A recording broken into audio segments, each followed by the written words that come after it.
अब दिख रहे लाख टके की बात, अफगानिस्तान में खौफ का दूसरा नाम बन चुके तालिबान का आतंक बढ़ता जा रहा है। काबुल पर कब्जे के लिए तालिबानी लगातार आगे बढ़ रहे हैं। इसके साथ ही तालिबानियों ने पाकिस्तान सीमा से करीब अहम रास्तों पर कब्जा करना शुरू कर दिया।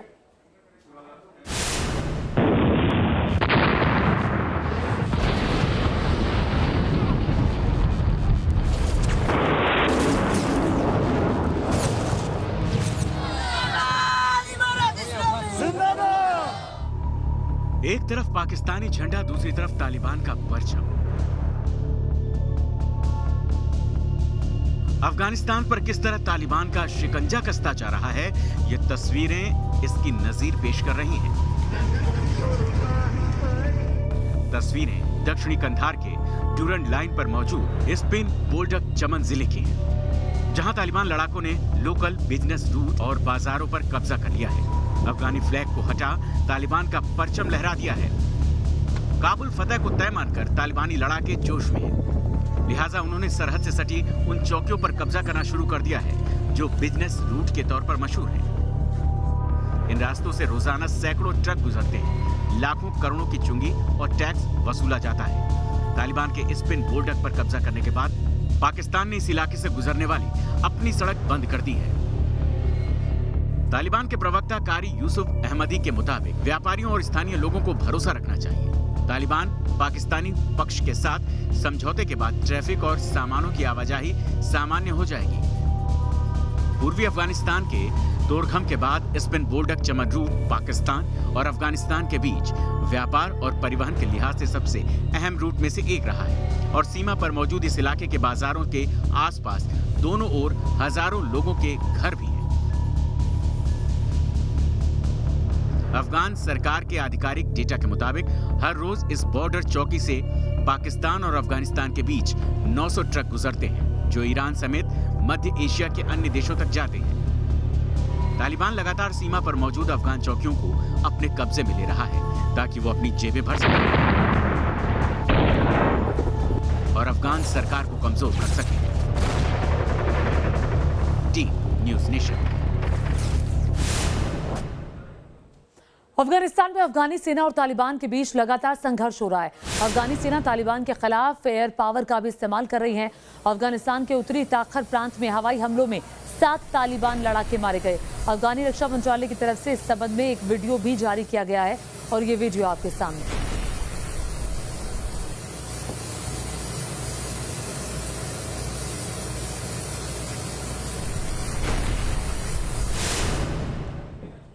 और कल प्रधानमंत्री नरेंद्र मोदी अपने संसदीय क्षेत्र वाराणसी के दौरे पर रहने वाले हैं। 1500 करोड़ की परियोजनाओं का लोकार्पण करेंगे प्रधानमंत्री।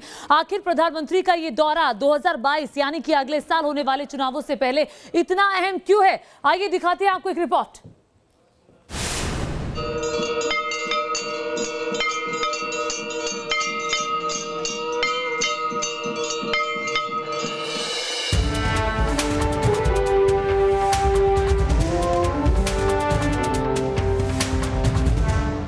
काशी को पीएम मोदी का तोहफा, वाराणसी को मिलने वाली है बड़ी सौगात। गुरुवार को पीएम मोदी वाराणसी दौरे के दौरान बनारस की जनता को 2 बड़े तोहफे देने जा रहे हैं। गंगा नदी के लिए क्रूज और 2 रो-रो लग्जरी सेवा की सौगात भी मिलने वाली है। इससे देश दुनिया के सैलानी गंगा की लहरों पर घूमने के अलावा काशी के सभी घाटों के अध्यात्म और धार्मिक इतिहास के बारे में ऑडियो वीडियो के जरिए जानकारी हासिल कर सकेंगे। दुनिया भर से आने वाले सैलानी रोरो से चुनार तक की सैर कर सकेंगे। बताया जा रहा है कि रोरो सर्विस को प्रयागराज तक ले जाने की भी योजना है। 3 क्रूज जो कि वाराणसी के गंगा की लहरों में दिखाई देंगे। आने वाले कुछ महीनों में ये क्रूज प्रयागराज तक चलाए जाएंगे, यानी कि काशी से प्रयागराज तक का जो सफर होगा वो क्रूज के माध्यम से लोग तय कर पाएंगे, जो कि जो जल परिवहन के क्षेत्र में बात की जाए तो एक अलग अनुभव कराएगा। वहीं बनारस को दूसरी सौगात जो मिलने वाली है वो है रुद्राक्ष अंतर्राष्ट्रीय कन्वेंशन सेंटर। भारत और जापान की सैकड़ों साल पुरानी दोस्ती के प्रतीक इस कन्वेंशन सेंटर का पीएम मोदी लोकार्पण करेंगे। भारत और जापान की दोस्ती की मिसाल रुद्राक्ष कन्वेंशन सेंटर जो बनकर तैयार हो गया है। 15 जुलाई को जापान के एम्बेसडर के साथ प्रधानमंत्री नरेंद्र मोदी खुद इसका लोकार्पण करेंगे। तो बहुत बड़ा तोहफा वाराणसी के जो प्रधानमंत्री नरेंद्र मोदी भारत और जापान की दोस्ती की मिसाल के रूप में रुद्राक्ष कन्वेंशन सेंटर के रूप में वाराणसी की जनता को दे रहे हैं। ये सेंटर 186 करोड़ की लागत से बनकर तैयार हुआ है। इसमें 1200 लोगों के बैठने के अलावा एडवांस सुविधाओं वाला हॉल है। जरूरत पड़ने पर हॉल को लोगों की संख्या के मुताबिक 2 हिस्सों में बांटा जा सकता है। यहाँ वियतनाम से आई कुर्सियाँ लगाई गई हैं और जापान का ऑडियो वीडियो सिस्टम लगा है। कन्वेंशन सेंटर के बाहरी हिस्से में एल्यूमिनियम से बने 108 सांकेतिक रुद्राक्ष लगे हैं। कन्वेंशन सेंटर में 150 लोगों की क्षमता के 2 मीटिंग हॉल के अलावा 1 VIP कक्ष और 4 ग्रीन रूम भी बनाए गए हैं। दिव्यांगों के लिए कन्वेंशन सेंटर के हॉल के मुख्य द्वार पर व्हील चेयर की सुविधा है। ब्रेल लिपि में गैलरी, सीढ़ी, लिफ्ट, फूड कोर्ट और हॉल की जानकारी है। इसके अलावा पेयजल की बात करें, स्वास्थ्य की बात करें, जो मूलभूत सुविधाएं हैं बनारस की, चाहे मल्टी लेवल पार्किंग हो, चाहे ROB हो आशापुर का, इस तरीके की तमाम चीज़ें अगर हम देखें जो मूलभूत सुविधाएं सीधे किसी व्यक्ति से जुड़ी होती, लोगों से जुड़ी होती हैं, तो उसका फ़ायदा बनारस और पूर्वांचल के लोगों को मिलेगा। बनारस का सर्वांगीण विकास जैसे आज हो रहा है, इसी तरीके से आगे भी विकास होता रहे। एक ऐसा चीज़ सिगरा पर मिला जो कि देखने लायक है। लोग आते हैं तो सोचते हैं भाई सिगरा पर रुद्राक्ष कहाँ बना है, क्या है, कन्वेंशन सेंटर कैसा है, इसलिए संदेश अच्छा गया है इसका। जब से PM मोदी ने बनारस को अपना संसदीय क्षेत्र बनाया है, तब से काशी विकास के नए आयामों को छू रही है। वाराणसी से सुशांत मुखर्जी के साथ टीम न्यूज़ नेशन। और अपने वाराणसी दौरे को लेकर PM मोदी ने ट्वीट भी किया। प्रधानमंत्री ने कहा, मुझे वाराणसी में कन्वेंशन सेंटर रुद्राक्ष का उद्घाटन करने में खुशी हो रही है। जापानी सहायता से बना यह अत्याधुनिक केंद्र वाराणसी को सम्मेलनों के लिए एक आकर्षण डेस्टिनेशन बना देगा और इस प्रकार शहर में ज्यादा पर्यटकों और व्यापारियों को यह आकर्षित करेगा।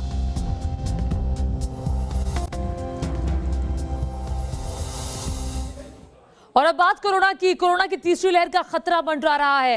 कई राज्य तो ऐसे हैं जहां पर कोरोना के केसेस कम नहीं हो रहे हैं। ऐसे में लोगों की लापरवाही भारी पड़ सकती है। प्रधानमंत्री मोदी भी चेता चुके हैं कि कहीं आपकी यानी लोगों की लापरवाही भारी न पड़ जाए।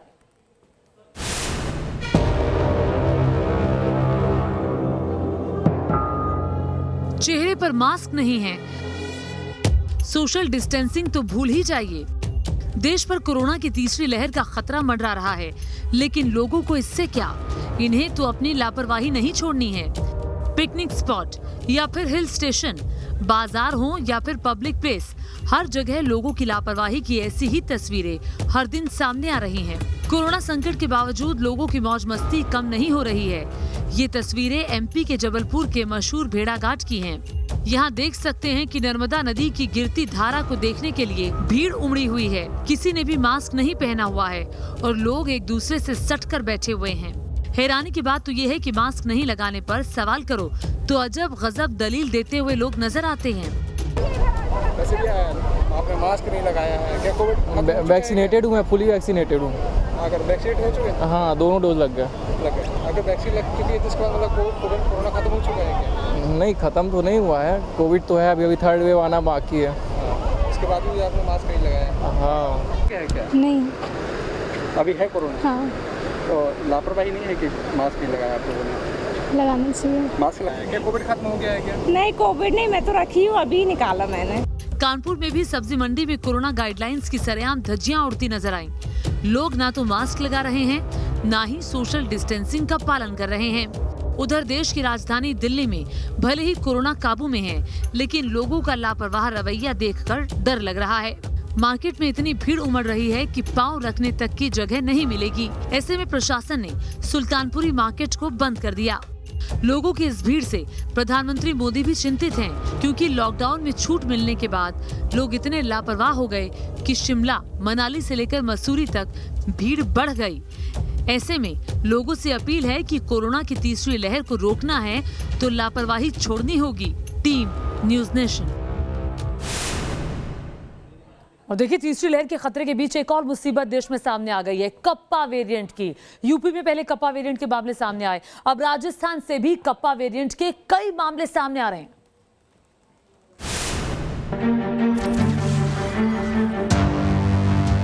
देश पर फिर मंडराया कोरोना के नए वेरिएंट के अटैक का खतरा।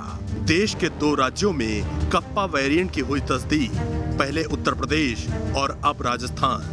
देश के 2 राज्यों में कप्पा वेरिएंट की पहचान हुई है। उत्तर प्रदेश के बाद अब राजस्थान में कप्पा वेरिएंट के 11 मामले सामने आए हैं। इससे पहले यूपी में भी कप्पा वेरिएंट के 2 मामले सामने आ चुके हैं। कप्पा वेरिएंट के नए मामले सामने आने के बाद चिंता बढ़ गई है। कप्पा वेरिएंट को फिलहाल वेरिएंट ऑफ इंटरेस्ट श्रेणी में रखा गया है।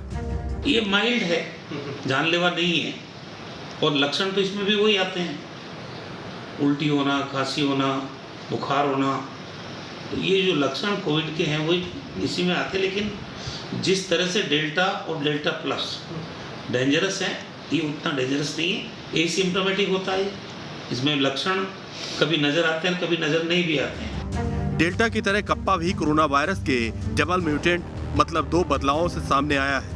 कप्पा वेरिएंट सबसे पहले अक्टूबर 2020 में भारत में पाया गया था। फिर 4 अप्रैल 2021 को इसे वायरस ऑफ इंटरेस्ट श्रेणी में जगह दी गई। कोरोना के दूसरे वेरिएंट की तरह ही कप्पा वेरिएंट के लक्षणों की तस्दीक हुई है। इसमें बुखार, खांसी, स्वाद गंध का चले जाना, बदन दुखना, सिर दर्द, मुंह सूखने जैसे लक्षण शामिल हैं। साफ है कि कोरोना का खतरा अभी टला नहीं है। ऐसे में कोरोना गाइडलाइंस का पालन करना जरूरी है। 2 गज की दूरी का पालन करना और मास्क लगाना सबसे अहम है। Team news nation.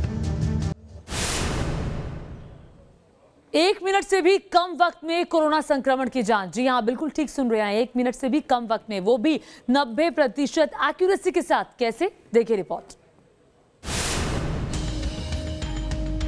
महज 30 से 60 सेकंड में कोविड जांच, वो भी 90% एक्यूरेसी के साथ। ये मुमकिन हो सका है स्पेक्ट्रालिट कोविड टेस्ट किट के जरिए।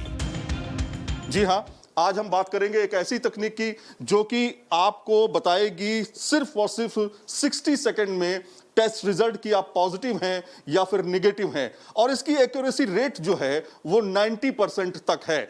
अभी तक जो टेस्ट रिजल्ट थे उतनी एक्यूरेसी नहीं थी, लेकिन ये एक्यूरेसी जो है 90% तक है, और एयरपोर्ट्स पर खास तौर पे ऐसी तकनीक का इस्तेमाल काफी ज्यादा फायदेमंद हो सकता है। कैसे काम करती है 30 सेकंड में कोरोना संक्रमण जांचने वाली किट, ये आपको तफसील से बताएंगे। लेकिन पहले ये जान लीजिए कि आखिर ये किट काम कैसे करती है।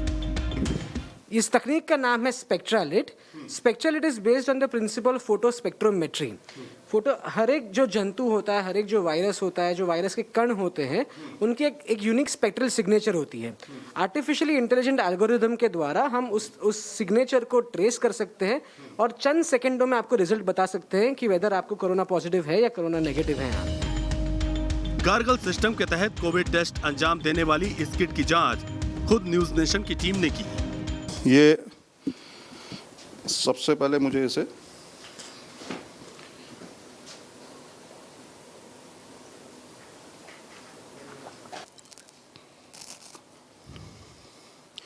तो ये सेकंड सैंपल मैंने दे दिया इनको। तो ये मेरा सैंपल लिया जा रहा है, ये सेकंड टेस्ट है।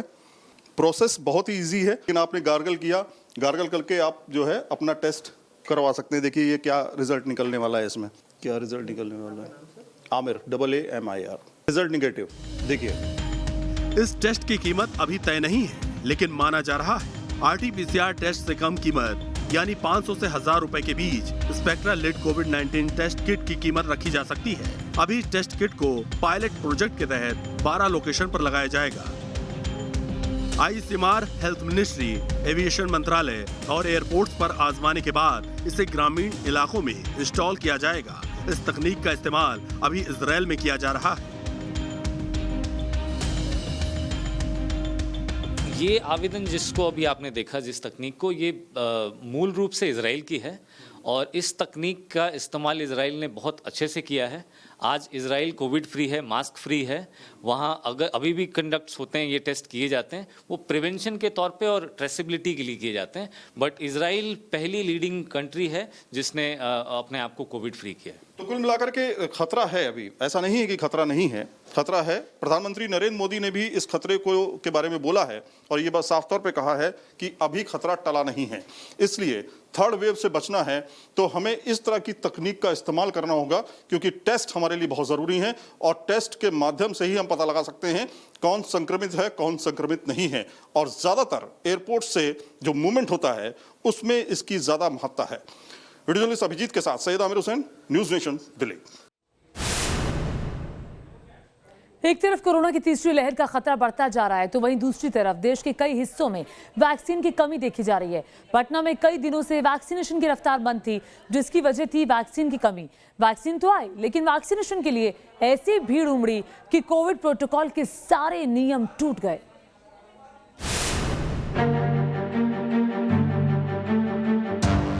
थर्ड वेव का काउंटडाउन, वैक्सीनेशन का मीटर डाउन। राज्यों का वैक्सीनेशन मीटर डाउन क्यों? अगस्त में हर रोज 1 करोड़ वैक्सीन कैसे लगेगी? देश में एक तरफ कोरोना की तीसरी लहर के कहर का खतरा मंडरा रहा है, वहीं दूसरी तरफ वैक्सीनेशन की रफ्तार सुस्त होती जा रही है। मेडिकल एक्सपर्ट कोरोना से जंग में वैक्सीनेशन को सबसे अहम कारगर हथियार बता रहे हैं, लेकिन देश के कई राज्यों में कोरोना टीके की कमी देखी जा रही है। बिहार के पटना का भी हाल जुदा नहीं है। पिछले कई दिनों से पटना के वैक्सीनेशन सेंटर पर टीके की कमी थी, लेकिन जैसे ही वैक्सीन सेंटर पर पहुंची, भीड़ उमड़ पड़ी। कोवैक्सीन नहीं था और कोवैक्सीन आज आया, और इसलिए देखिए कोवैक्सीन लेने के लिए लोगों की भीड़ है। पटना के 36 सेंटर पर लोग बता रहे हैं कि वैक्सीन नहीं था, और आज देखिए कितनी लंबी कतार यहाँ पटना के वैक्सीन सेंटर पर लगी हुई है। जो लोग वैक्सीन लेने पहुँच रहे हैं और लगातार इंतज़ार के बाद, काफ़ी दिन बाद वैक्सीन आया, आप वेट कर रहे थे? जी हाँ, बिल्कुल सर। तो वेट था बहुत दिनों से वैक्सीन का आने का? बहुत दिन से वेट था, लेकिन यहाँ पे गवर्नमेंट कुछ बता नहीं रही थी काफ़ी दिन से।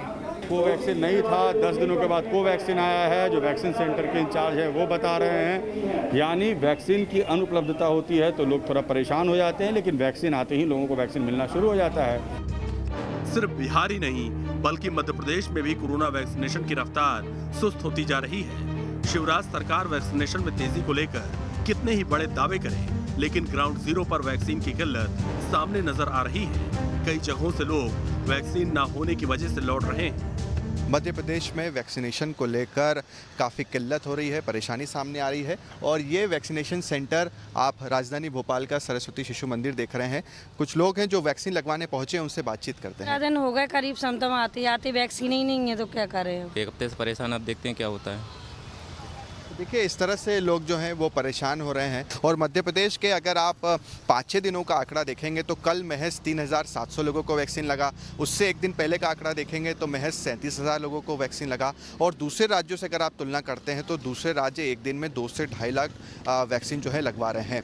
एक बड़े आंकड़े की बात करें तो मध्य प्रदेश में अब तक 2 करोड़ 39 लाख लोगों को वैक्सीन लग चुका है, मगर अभी भी तकरीबन 2 करोड़ लोग ऐसे हैं जिन्हें दूसरा डोज नहीं लगा है। वीडियो जर्नलिस्ट अनवर के साथ शुभम गुप्ता, न्यूज़ नेशन, भोपाल। लाख टके की बात में अब बात पीके की। चुनावी रणनीतिकार माने जाने वाले पीके यानी प्रशांत किशोर कांग्रेस पार्टी में शामिल हो सकते हैं। माना जा रहा है कि 2024 के लोकसभा चुनाव में पीके बड़ी भूमिका निभा सकते हैं। वहीं प्रशांत किशोर ने पंजाब में कांग्रेस के भीतर मचे सियासी घमासान पर अपना इनपुट कांग्रेस आला कमान को दे दिया है, जिसके बाद पंजाब कांग्रेस को लेकर बड़ा फैसला अगले 2-3 दिन में हो सकता है। पंजाब कांग्रेस में सियासी घमासान मचा है। नवजोत सिंह सिद्धू ने कैप्टन के खिलाफ मोर्चा खोल रखा है। कांग्रेस हाईकमान लगातार इस कोशिश में है कि पंजाब विधानसभा चुनाव से पहले सिद्धू और कैप्टन का झगड़ा शांत करा लिया जाए। इस बीच सूत्रों के हवाले से खबर है कि पंजाब में कांग्रेस अध्यक्ष की रेस में नवजोत सिंह सिद्धू सबसे आगे हैं, और माना जा रहा है कि पंजाब में वर्किंग प्रेसिडेंट भी बना सकती है कांग्रेस। कयास लगाए जा रहे हैं कि अगले 2-3 दिनों में पंजाब में कोई बड़ा फैसला कांग्रेस कर सकती है। पंजाब कांग्रेस में मची कलह पर चुनावी रणनीतिकार प्रशांत किशोर राहुल गांधी से मिल चुके हैं, और पीके ने अपना इनपुट कांग्रेस नेतृत्व को सौंप दिया है। वहीं ये भी सियासी हलकों में अटकलें तेज हैं कि प्रशांत किशोर कांग्रेस पार्टी का झंडा थाम सकते हैं। सूत्रों के हवाले से खबर है कि 2024 के लोकसभा चुनाव में बड़ी भूमिका निभाने के लिए पीके कांग्रेस में शामिल हो सकते हैं। अभी प्रशांत किशोर पंजाब सीएम कैप्टन अमरिंदर सिंह के सलाहकार हैं। Team news nation.